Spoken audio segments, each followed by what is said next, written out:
Hi, I'm making my plantain bread today, and I wanted to show you how easy it is. A lot of people don't know how to cut plantains. They try to peel them like bananas, which really doesn't work. First thing you're going to want to do is cut the ends off of the plantain. You want green plantains. The greener the plantain, the better. The more ripe they are, they tend to be more runny. So I just cut it in half, I cut the ends off, and then I just made a cut down the side. And then I just stick my finger in and proceed to peel it just like that. Easy to do. Now if you try to peel it like a banana, it's not going to come off like that. So the recipe calls for 2 plantains, 2 green plantains, 2 eggs, and 1 tablespoon of butter. I have grass-fed ghee, raw ghee, that I got at my local store, Wild Hair, love them. And I preheated the oven to 350. And I've got my baking pan here, and I've got my Vitamix to be able to mix all of these ingredients, all 3 of these ingredients in when I'm done with this. A lot of people are intimidated by plantains, and ever since I started cooking with them, I can't stop cooking with them. I make pancakes with them. That's plantain pancakes. I even make plantain rice with them. I have my spiralizer, which you've all seen the video for probably, and I use the spiralizer to make the plantain rice. What it does is it kind of makes noodles out of the plantains, and then I take those plantains and stick them in a food processor and mix those up into rice-like bits, and then I cook it just like rice. So it doesn't take very long. I will say that with plantains, when you find green ones, go ahead and get a couple of them and stick them in your refrigerator.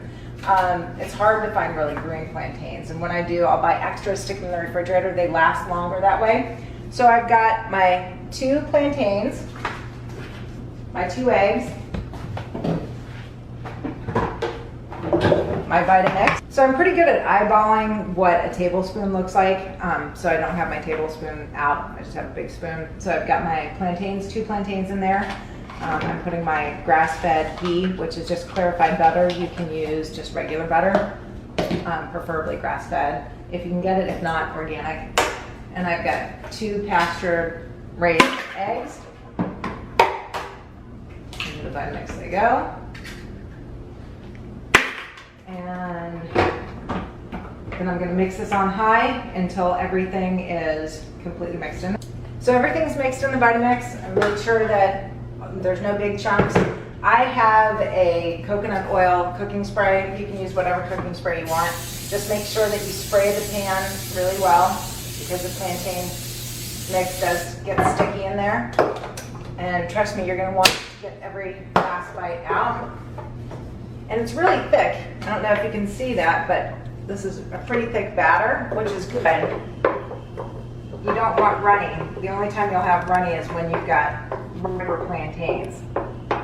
So like I said, when you can find green ones, get them. You can even freeze them. I've tried freezing them. It didn't work all that well, because when I went to use them, they kind of were runny afterwards. So I'm not a big fan of that, but I will say that I've been able to keep plantains green in the refrigerator for almost 2 weeks. So that's good. And I probably use plantains at least once a week. If I'm not making plantain pancakes on Sunday, I am making my plantain bread for me to eat. My family has yet to figure out how good it is. They like the plantain pancakes, so there's really not much of a difference, except for they can't imagine putting syrup on bread, I guess, which is fine by me. I could eat a whole pan of this, just like this, within 2 days. And the good news is about plantain bread is it's not going to spike your insulin levels.